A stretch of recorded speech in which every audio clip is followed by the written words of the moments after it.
2035 तक टीबी से मुक्त करने का निर्णय लिया गया है और हमारे भारत के माननीय प्रधानमंत्री श्री नरेंद्र मोदी जी द्वारा 2025 में टीबी से मुक्त करने का निर्णय लिया गया है और उनका ये निर्णय तभी साकार होगा जब हम सभी लोग इसमें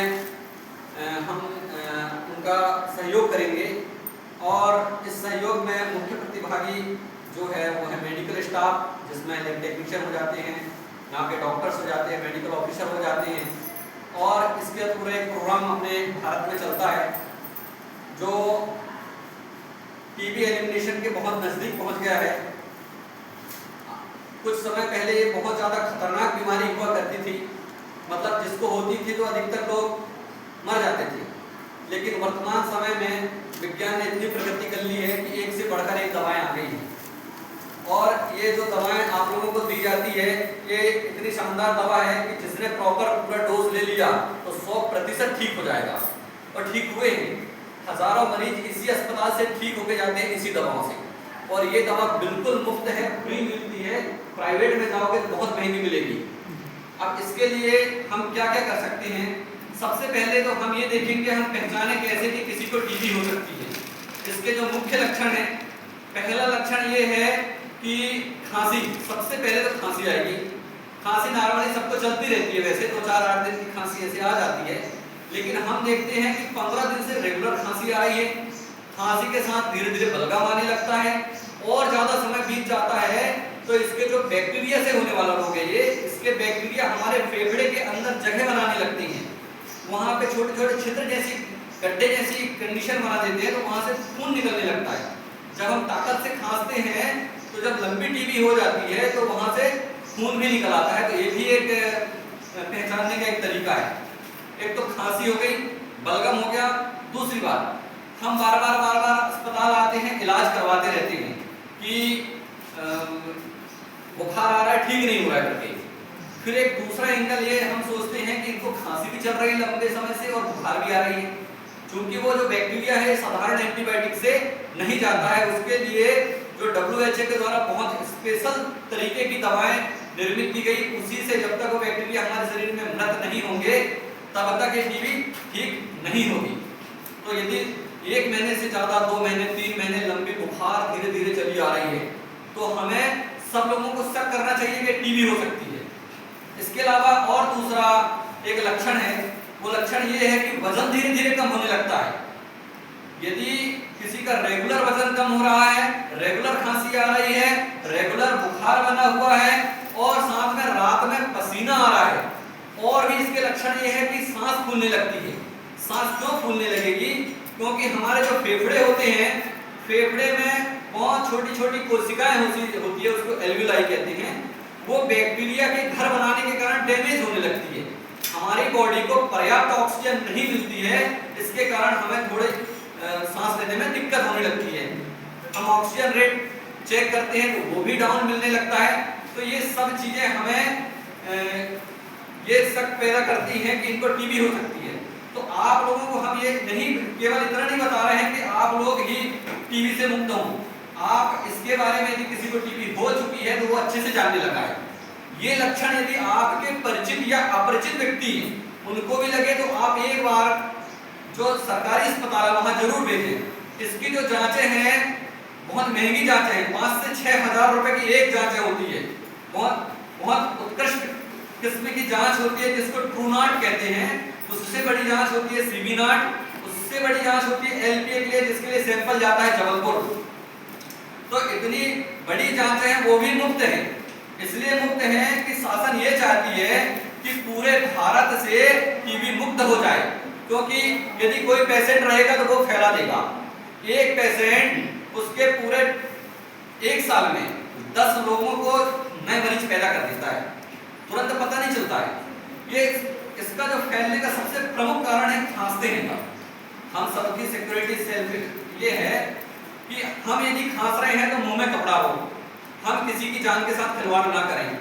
और एक खांस दिया आपने तो आप तुरंत चेक कराओगे टीबी नहीं मिलेगी, 15 दिन बाद चेक कराओगे तो भी हो सके कि उसको टीबी ना निकले। धीरे धीरे धीरे धीरे इसके बैक्टीरिया जब आपने खांसे तो उस हवा के माध्यम से दूसरे व्यक्ति ने सांस लिया तो उसके फेफड़े में चले गए। अब फेफड़े में जाने के बाद वो फेफड़े में धीरे धीरे धीरे ग्रोथ करते हैं। ग्रोथ करते करते करते करते अपनी संख्या बढ़ाते जाते बढ़ाते जाते बढ़ाते जाते, जब ज्यादा संख्या होने लगती है तो हमारी बॉडी उसको निकालने के लिए बलगम पैदा करती है।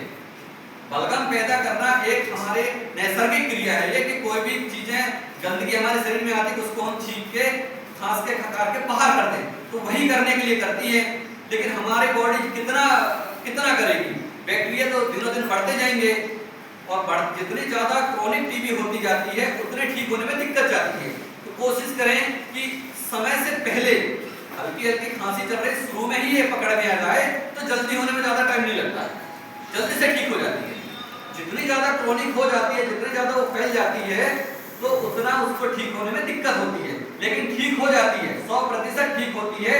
उसकी बहुत ही लाजवाब दवा है ये लाल वाली दवा, इसको 4FDC बोलते हैं।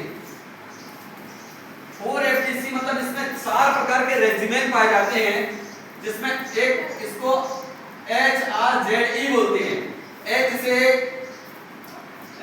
R से रिफॉर्मसिन, आर्सेनासाइड, पाराजिनामाइड, एथाम्बुटोल, ये 4 प्रकार की जो दवाएं होती है ये मुख्यतः है फर्स्ट फेज में चलती है लगभग 56 दिन, शुरू के 56 दिन चलती है। वजन के हिसाब से अलग अलग व्यक्तियों को अलग अलग दवा दी जाती है। किसी का कम वजन होता है तो 2 tablet, 3 tablet, 4 tablet, 5 tablet, 6 tablet तक एक बार में खिलाई जाती है।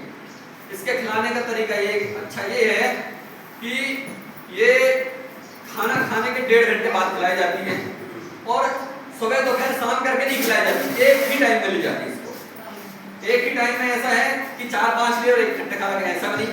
एक खा लिए, 15-20 मिनट आधा घंटा बाद एक खा लिए, फिर 15-20 मिनट के बाद एक टैबलेट खा लिए, ऐसा 1-8 घंटे में आप चारों दवाएं खा सकते हैं। शुरू में थोड़ी बहुत किसी को रिएक्शन, थोड़ी बहुत दिक्कत हो सकती है 2-4 दिन, इसके बाद फिर कोई दिक्कत नहीं हो सकती है। एक बहुत अच्छा तरीका ये है कि इसको रात में खाना ज्यादा फायदेमंद रहता है। रात में खाने से थोड़ी बहुत एनर्जी चीजें होती है तो पता नहीं चलता है, इसलिए इसको अक्सर खाना खाने के 1.5 घंटे बाद रात में खाया जाता है। और इसके बाद में जो अगली मेडिसिन होती है, इसमें 4 दवाएं होती है। इसमें और इसमें बहुत ज्यादा अंतर नहीं है, इसमें इससे एक दवा कम हो जाती है। इसको 3FDC बोलते हैं, 3 रेजिमेन वाली दवा है। और 3 कौन सी दवा चलती है? रिफॉर्मसिन, आर्सेनासाइड और एथाम्बुटोल, ये 3 चलती है। इसमें 4 चलती थी, इसमें और इसमें बहुत ज्यादा अंतर नहीं है, इससे थोड़े कम पावर की है ये वाली जो चलती है। टोटल 2 महीने ये और 4 महीने ये।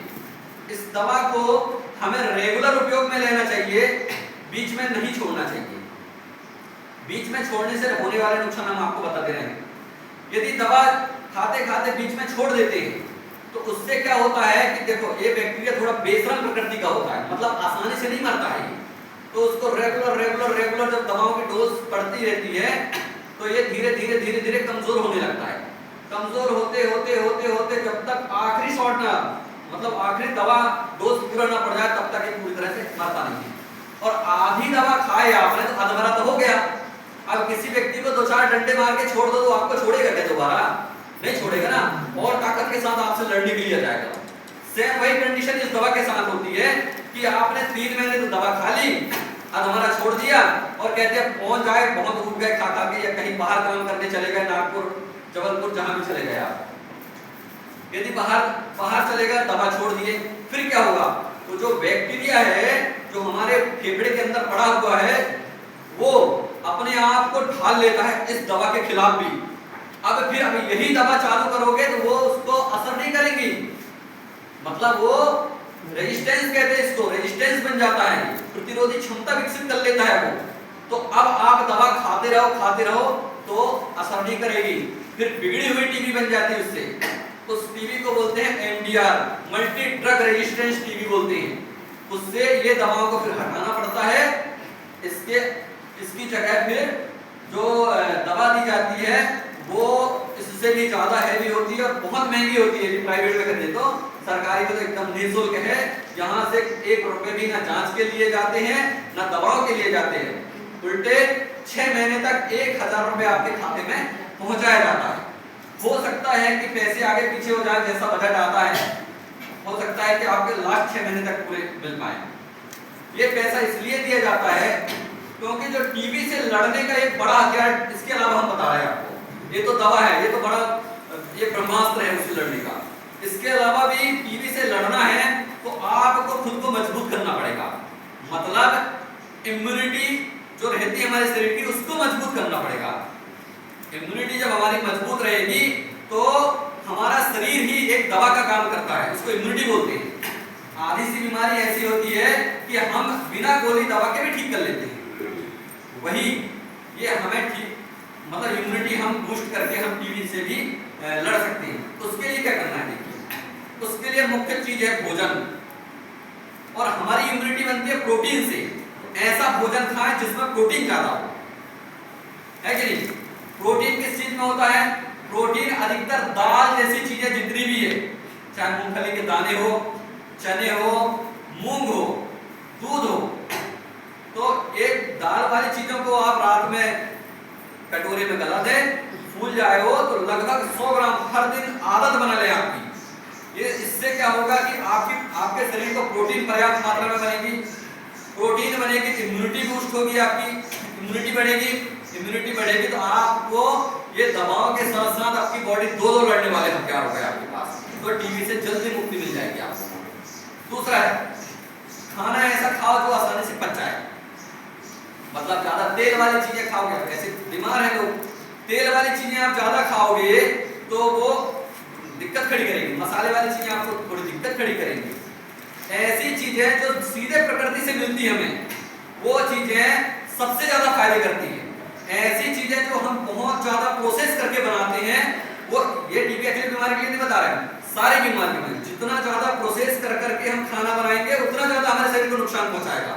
और जितने जैसा है वैसा ही खा लिए हमने, मतलब प्रकृति से बने हुए, प्रकृति से बनी हुई चीजें कौन सी हो गई, जितनी सब्जी भाजी वगैरह आती है, कोई भी सब्जी भाजी खा लीजिए आप, सीधे प्रकृति से आती है, कभी नुकसान नहीं पहुंचाती वो चीजें। वो चीजें आपको शुगर नहीं बनने देगी, वो चीजें आपके शरीर में कोलेस्ट्रॉल नहीं बनने देगी, वो चीजें आपके लिपिड ट्राइग्लिसराइड कुछ भी ऐसा नहीं करेंगे जो बीमार करे आपको, जो सीधे प्रकृति से आती है। हमारे शरीर को सबसे ज्यादा नुकसान वो करती है जो प्रोसेस करके बनाते हैं, जैसे कि फास्ट फूड बना रहे हैं, ये मसाला डालो, ये तड़का डालो, ये कलर डालो और लपेट के बना दिए और बहुत टेस्टी लग रहा है, प्लेट भर भर के खा रहे हैं, 100% नुकसानदायक है। हम भी बचे, हमारे बच्चों को बचाएं। ऐसे जो फास्ट फूड वाले प्रोसेसिंग फूड जो रहते हैं ना, इनसे ये हमारे शरीर को नुकसान करेंगे, बीमार करेंगे हमें। और जो चीजें सीधे प्रकृति से आ रही है, तो जैसे ककड़ी हो गई और क्या बोलते हैं गाजर हो गई, चुकंदर हो गई, जो भी चीजें मिलती है डायरेक्ट खाइए, 100% फायदेमंद है, चाहे आपको शुगर की बीमारी हो या कोई भी बीमारी हो, ये आपकी इम्यूनिटी को हमेशा स्ट्रॉन्ग रखेंगे। तो आप अपनी हेल्थ के प्रति अवेयर रहिए, जागरूक रहिए, खुद को भी सुरक्षित करिए, आपके परिवार को भी सुरक्षित करिए, आपके गांव को सुरक्षित करिए और अपने देश को भी सुरक्षित और मजबूत करके हम टीबी से निजात पा सकते हैं। इसलिए टीबी हारेगा और देश जीतेगा। धन्यवाद।